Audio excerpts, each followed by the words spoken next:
Bab 162.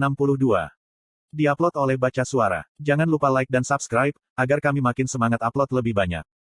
Seluruh proses kompetisi nasional dimungkinkan untuk dilakukan di dalam Satisfy.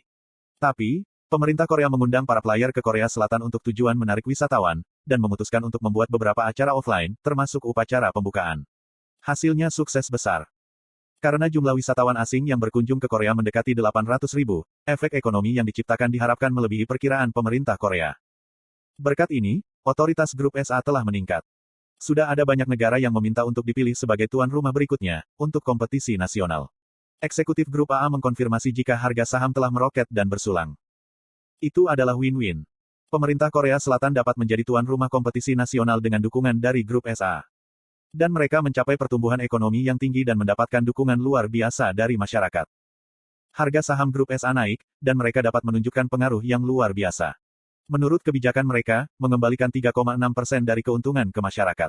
Ukuran bisnis amal mereka dapat diperluas, dan jumlah orang miskin yang mendapat manfaat meningkat. Tingkatan menerima sejumlah uang astronomi sebagai imbalan untuk mengunjungi Korea. Dan miliaran orang di seluruh dunia diberikan hiburan yang luar biasa. Itu ideal untuk semua orang, jadi bisa dimengerti mengapa mereka tertawa. Satisfy memuaskan dunia, seperti yang dimaksudkan Lim Cheolo, ketika dia menamainya. Aku merasa dihargai. Sama seperti para dewa menciptakan dunia di mana semua orang bisa bahagia, ilmuwan itu menciptakan dunia di mana semua orang bisa bahagia. Lim Cheolo menciptakan dunia realitas virtual tanpa batas. Dia mencapai titik, di mana dia akan meninggalkan namanya dalam sejarah sebagai ilmuwan transenden. Chong Damdong. Benar-benar ada banyak wanita cantik. Tubuh mereka yang ramping sesuai dengan seleraku. Pon merasa sangat baik. Berkat kompetisi nasional ini, dia mendapat kesempatan untuk bermain PVP dengan player top ranker, mendapat banyak uang, dan juga terkena keindahan oriental. Itu perasaan berjalan di atas awan. Nak, maukah kamu minum bersamaku? Aku akan membelikanmu minuman mahal. Jadi, luangkan waktu bersamaku. Pon sama tampannya dengan dia di Satisfy, jadi dia percaya diri saat dia meliuk-liuk di jalanan. Terlepas dari kata-kata muramnya dalam bahasa Inggris yang canggung, dia dengan mudah menangkap perempuan. Jishuka sedang duduk di teras kafe dan terkejut melihat dia. Apakah itu Pon? Dalam LTS dan Satisfy, Pon tidak pernah menunjukkan minat pada lawan jenis. Kecuali, ketika dia masih kanak-kanak bertarung dengan Vanner. Dia adalah orang yang patut dicontoh yang hanya fokus pada pertempuran dan naik level. Jishuka merasa malu dengan kepribadiannya yang benar-benar berbeda dalam kenyataan. Aku sudah mengenalnya selama lebih dari 3 tahun. Tapi aku tidak menyadari, jika dia adalah pria seperti ini. Regas tersenyum padanya dari tempat dia duduk di sampingnya dan menikmati parfight. Dia sangat sibuk di Satisfy, sehingga dia tidak punya waktu untuk hal lain. Tapi, dia bisa santai sebanyak yang ia inginkan di dalam kenyataan. Ada beberapa ranker yang mengalami fenomena seperti itu. Logika yang masuk akal, hah? Jishuka mengangguk dan terlambat melihat apa yang dikenakan Regas. Apakah kamu, sejak kapan kamu mengenakan pakaian taekwondo? Aku memakainya sejak datang ke Korea Selatan. Jishuka, apa? Mengapa kamu tidak menyadari pakaian seseorang yang telah bersamamu selama berjam-jam? Apa yang kamu pikirkan tentang hal itu, yang membuatmu begitu sibuk? Jishuka mendesis padanya tanpa menjawab. Ganti pakaianmu. Tidak apa-apa ketika kita bertiga bersama, tapi pakaianmu sangat menarik. Bas-bas. Bahkan, ada banyak orang berkerumun di sekitar Jishuka dan Regas. Kerumunan ingin mendapatkan tanda tangan dan foto dari keduanya. Tapi, akankah top ranker Satisfy, yang menghasilkan cukup uang untuk mewakili satu perusahaan, pergi tanpa penjaga? Kedua orang itu dapat menikmati diri mereka sendiri tanpa khawatir tentang kerumunan, karena dihadiri oleh 10 penjaga keamanan. Jika aku tidak mengenakan pakaian taekwondo di negara taekwondo, apa yang harus aku pakai? Petik 2. Jishuka dikejutkan oleh kata-kata Regas, dan jangan repot-repot mencoba membujuknya lagi. Ya, lakukan halmu sendiri dan makan parfightmu. Cara Jishuka melihatnya, ada 2 tipe pria. Kekanak-kanakan atau jahat. Grit kekanak-kanakan dan jahat. Kesan pertamanya pada Grit adalah yang terburuk. Dia bodoh, keras kepala, dan hanya peduli pada dada besar.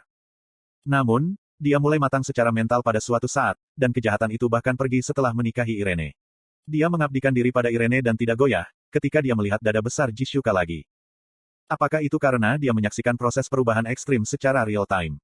Suatu hari, mata Jishuka mengejar Grit. Setelah dia diselamatkan pada saat genting dalam pertempuran Bairan, dia menjadi sadar sepenuhnya tentang Grit.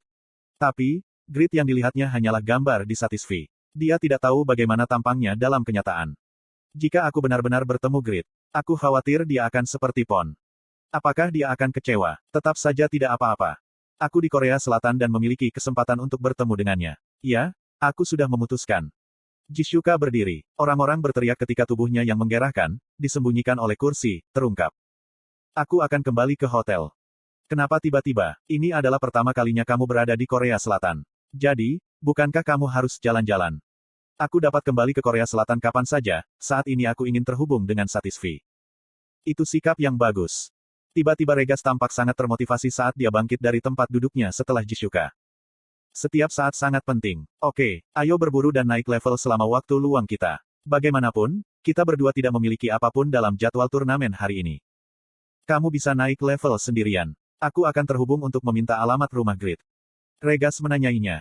Alamat rumah, apakah kamu akan pergi ke sana? Apakah tidak mungkin bertemu Grid secara alami, jika jadwal kita tumpang tindih? Bukankah ID-nya ada dalam daftar peserta? Mengapa kamu perlu mengunjungi rumahnya? Ini perilaku buruk. Petik 2. Grid bahkan tidak berpartisipasi dalam upacara pembukaan. Mungkin, dia tidak akan muncul sama sekali di kompetisi ini. Jishuka bergegas pergi, setelah mengatakan ini. Dia sangat berbeda dari biasanya. Slot iklan. Pasang iklanmu di sini. Dia tidak tahu kenapa. Regas mengangkat bahu dan mengikuti di belakangnya dengan para pengawal. Tunggu. Pon akan memasuki sebuah toko dengan 5 wanita cantik, ketika dia memperhatikan Jishuka dan Regas. Apakah mereka akan naik level? Peringkat bisa turun dengan cepat jika seseorang lalai. Bukankah waktu bermainnya menyusut secara signifikan di Korea? Kewaspadaan Pon terbangun, ketika dia meninggalkan keindahan dan mengikuti dua orang itu.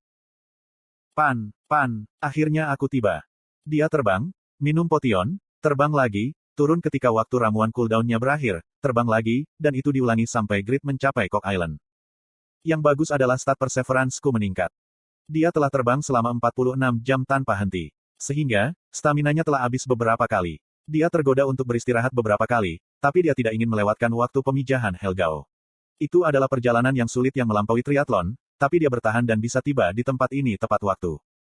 Aku baik-baik saja. Dia merasakan pencapaian yang luar biasa. Itu bukan keuntungan materi, tapi rasa prestasi itu sebanding dengan membuat item berperingkat tinggi.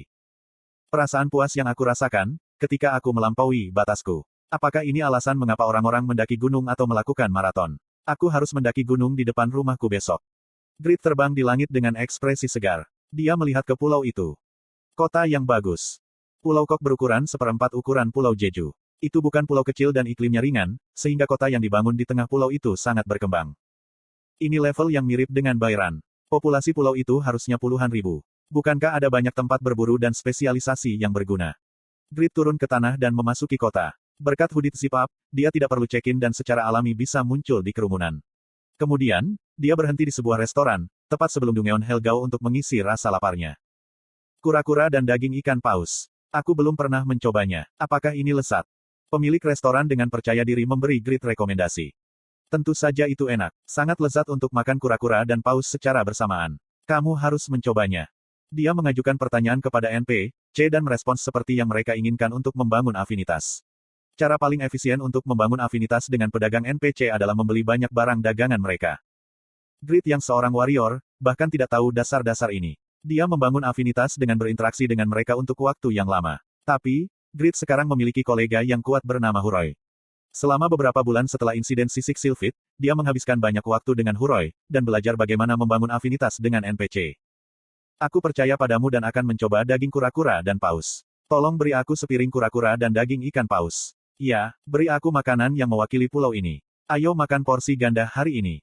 Oh, anak muda yang berhati besar. Oke, aku mengerti. Aku juga akan membawakanmu bebek yang sudah matang. Grid menyukai hidangan panggang, hidangan tumis, makanan goreng, dan hotpot. Tapi, sebagian besar makanan di utara kerajaan Immortal adalah makanan yang dikukus, yang tidak sesuai dengan selera Grid. Karena aku sudah pindah ke utara, aku belum merasakan kesenangan makan makanan untuk sementara waktu. Menu restoran di Cock Island terutama hidangan goreng dan bakar. Aku akan makan sampai aku puas. Grid meneteskan air liur, saat dia menunggu makanan. Kemudian, pemilik mengeluarkan makanan. Karena statistik stamina dan perseverance tinggi Grid, perutnya besar dan dia bisa makan banyak. Mata pemilik restoran melebar, ketika dia melihat Grid mengosongkan makanan. Makan cukup makanan untuk 3 orang sekaligus. Hebat.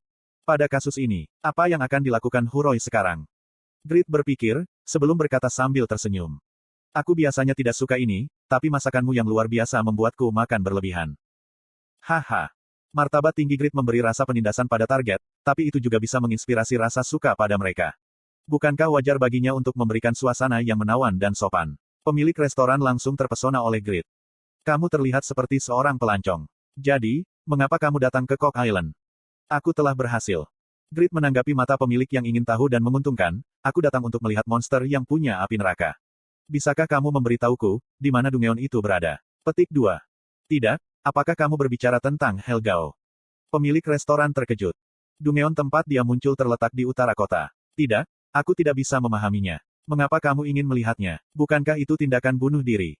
Apakah dia sekuat itu? Pemilik restoran bergetar dan menjelaskan. Dia adalah iblis yang memerintah pulau ini dengan sempurna, dan memakan leluhurku. Legenda mengatakan, jika jumlah orang yang dikorbankan kepadanya adalah ribuan. Suatu hari, Muller muncul dan mengubah tubuhnya menjadi abu. Tapi, Helgao kadang-kadang masih muncul, karena jiwanya tidak dapat disegel. Para penghuninya gelisah setiap hari, jika dia akan dibangkitkan sepenuhnya dan akan mengubah pulau ini menjadi neraka yang hidup. Terlalu banyak kata-kata yang dihiperbola. Apakah ini awal dari sebuah quest? Tentunya dia tidak akan memintaku untuk menyegel jiwa Helgao, yang bahkan Muller tidak bisa menyegelnya bukan? Itu konyol. Pemilik restoran memberikan beberapa saran kepada Grid, yang terlambat menyesalinya. Api hitam iblis itu lebih panas daripada api batu giok dari sebagian besar iblis. Jadi, kamu harus berhati-hati. Jika kamu pergi ke Ellen, yang tinggal di sisi selatan kota dan mengatakan jika aku mengirimmu, dia akan menambah armormu dengan pewarna batu up. Sebelum pergi ke Helgao, aku sarankan, kamu bertemu Ellen Halman untuk meningkatkan fire resistance-mu. Pewarna yang terbuat dari batu api. Grid tertarik dan segera bangkit dari tempatnya. Dia bertanya kepada pemilik restoran secara rinci, tentang posisi rumah Ellen dan langsung menuju ke sana. Masuk. Ellen adalah orang yang baik. Dia mendengar situasinya dan dengan senang hati menyambut Grid. Lalu, dia menunjuk ke baskom besar di halaman belakang rumahnya. Ini tidak terlalu bagus, karena pewarna yang terbuat dari batu api. Aku hanya mencelupkan batu api ke dalam air yang dicampur dengan resepku sendiri. Petik 2. Oh. Baskom besar berisi satu batu api seukuran kepalan tangan bayi. Tapi, satu batu kecil itu mengubah semua air di cekungan menjadi merah. Ellen menjelaskan kepada Grid. Ini bukan hanya perubahan warna. Armor atau pakaian yang diwarnai dengan ini, akan mendapatkan peningkatan fire resistance, karena diwarnai dengan api. Grid menarik keluar armor dan sarung tangan Holy Light. Bahan sarungnya adalah kain, sehingga mudah ternoda. Tapi, armor ini terbuat dari mithril, bisakah itu diwarnai? Petik 2. Ellen dengan mudah mengangguk. Batu api adalah simbol fusion. Mereka dapat bercampur dengan apapun. Seperti yang diharapkan dari mineral langka, yang digunakan dalam item sihir. Status fire resistance-ku, berarti aku tidak bisa dibakar. Tapi, ini dapat mencegah kerusakan tambahan yang disebabkan oleh api itu sendiri. Boots Braham berwarna hitam, sehingga warna merah akan cocok dengan itu. Bagus. Petik 1. Grid bertanya dengan sopan. Bisakah kamu mewarnai armor dan sarung tangan ini? Ellen dengan mudah mengangguk. Aku mengerti. Aku akan mewarnai dengan baik, jika kamu membayar aku 500 gold. Hah?